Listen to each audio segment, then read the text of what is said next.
Hi, welcome to Mr. and Mrs. Incognito YouTube videos.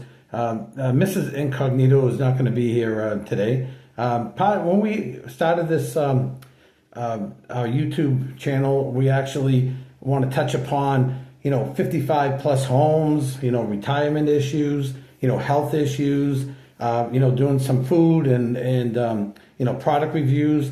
Today I'm going to touch upon like a health issue. I'm 66 years old now, and 15 years ago I started having swallowing problems.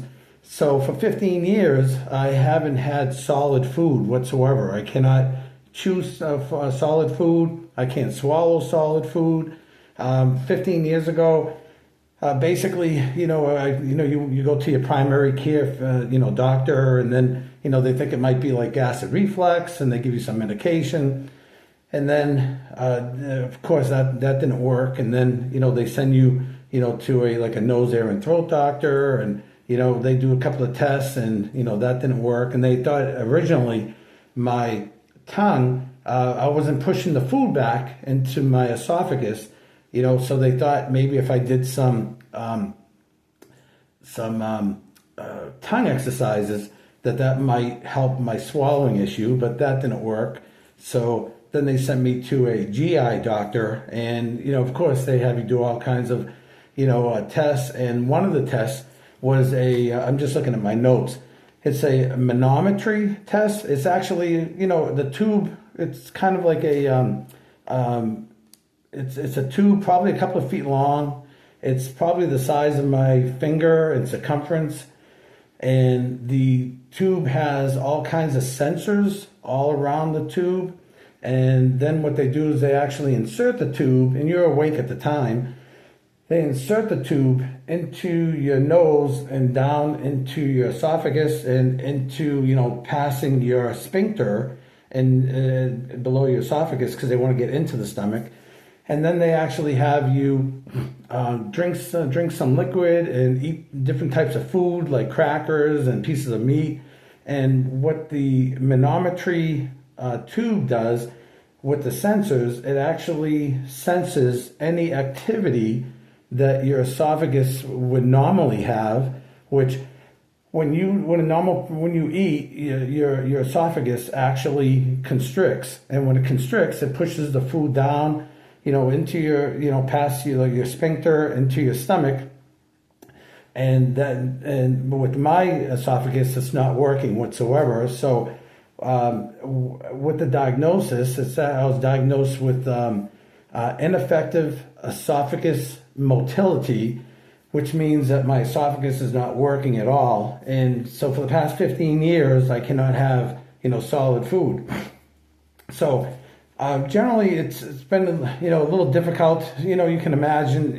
It's not like say for example, like the other day, my wife and I we went out doing some shopping, and of course, when you go out shopping, you're on vacation or whatever. If you're hungry, there's a fast food place like every 300 feet. There's a place that you can buy food, and it's easy for my wife, Mrs. Incognito, to buy something, but for me, I really can't, grab something to eat and go. So I would have to kind of bring something with me. And then, usually people ask me, what do I eat or, technically drink, because I can't, swallow any, like food. Basically what I do, I have like protein drinks, like Boost, which is, you get like, also gives me about 20 grams of protein. And then I have like, Ensure, they gives you like 30 grams of protein. And then when I'm home, not when I'm out and about, usually I'll do like canned soup or something, and then I'll actually put it like in a little mini, like a NutriBullet, and just kind of blend it, and I'll add water to it to kind of dilute it, because I can't really have it too pulpy, for me when I drink it, because with the esophagus problem, like I was saying, is usually your esophagus, when it pushes the food down into your esophagus, it actually opens up the sphincter so you can get the food into your stomach. But since my esophagus does not work, what happens is nothing's pushing it through the sphincter of the esophagus. So what I have to do is when I take 2, 3, 4 sips, the food comes, the liquid comes up, and I have to stop. and kind of wait a while for the liquid to kind of like seep through the sphincter, because I don't have anything to push the liquid down.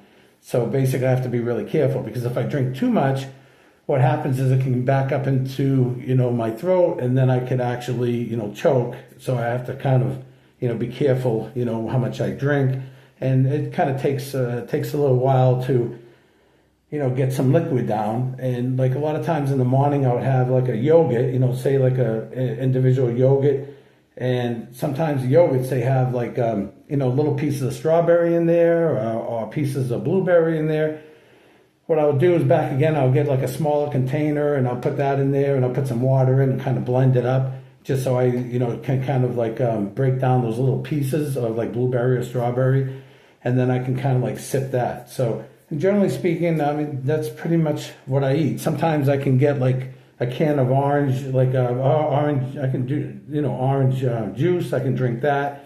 But if I want to try to do something a little bit more natural without a lot of additives, I'll get like a can of oranges, and I'll put that in like my NutriBullet, and I'll kind of blend that, add a little water to it, and I'll drink that. So, the biggest thing is, I just wanted to bring this to your attention, to tell you a little bit about, about what I'm going through. But at the same point, if anyone out there is going through the same thing, please leave a comment at the bottom. If you have a couple of other ideas that might actually help me out, that would be fantastic. Or if you have any questions for me, just leave a comment at the bottom, and, I'll be more than happy to answer that. But generally, I'm just looking at my notes here. A lot of people ask me, does it bother me to watch people to eat? And it's really funny. It's, like, for example, like, Thanksgiving dinners and, Christmas dinners, when you go over your relative's house, and, everyone's eating all this food in front of you. And, people ask, that's pretty much the number one question people ask me, is if it bothers me when other people eat in front of me. And actually it doesn't. It's hard. I'm lucky. I'm actually kind of lucky that it doesn't bother me. You think it would really bother you, but it really doesn't bother me at all. It's kind of strange, I guess. It's almost like if you're on a diet and say you really, really, really, really love cheesecake, and you don't want to eat, you're on a diet, so you don't want to eat anything like that. So, and all of a sudden someone across from you is eating cheesecake, and you might say, well, geez, how can you eat that cheesecake in front of me? And I can understand that, but for whatever reason, it really doesn't bother me. I mean, sometimes I'm only human, like the other day, my wife and I went shopping, and, we drove by like a McDonald's, and I said to my wife, geez, I would love to have like a Big Mac. I had an urge for a Big Mac, and, of course I can't have it, but I have my urges, it happens, and sometimes, it can get a little depressing at times, because you're kind of limited. And the other thing too, back again with retirement, my wife, Mrs. Incognito, and myself, we like to do some traveling, but sometimes it's a little difficult. Like if we want to fly, we want to fly to Paris, it's like, it's kind of hard for me to get the food to be liquefied, for the daily, sightseeing. It's just, sometimes it's a little difficult. So that's kind of one thing that, we're kind of like struggling with in retirement. I'm pretty much fully retired. My wife, she's 4 years younger than me, so she's 62 years old. So she's still kind of working part-time. She's not really working full-time, but, we're in the verge where maybe another year or so, we're going to be going full-time. So basically, that's kind of the things we're struggling with, in the sense of what to do with, with this situation. We're trying to get, liquid food in me, when we travel or do anything. But so I was just looking at my notes. Like I said, not to kind of, ramble on. And sorry for my hands. I'm Italian, so I tend to talk with my hands, If you guys have any questions, please, send it over to us. I'll be more than happy to answer you. It takes me a little time to answer you back. Back again, I'm 66 years old, so I'm not really, tech savvy. And when I respond back, I type with one finger. So it's kind of like, it takes me a little while to respond back. But it takes me a while. But if I get a lot of comments, I might actually make another video to answer those comments on the next video. But I just wanted to pass this information on to you, and we'll also we're going to probably be making another video soon about a 55 plus homes that my wife and I have been looking at. We've been married for like 40 years, and we're looking at the next stage.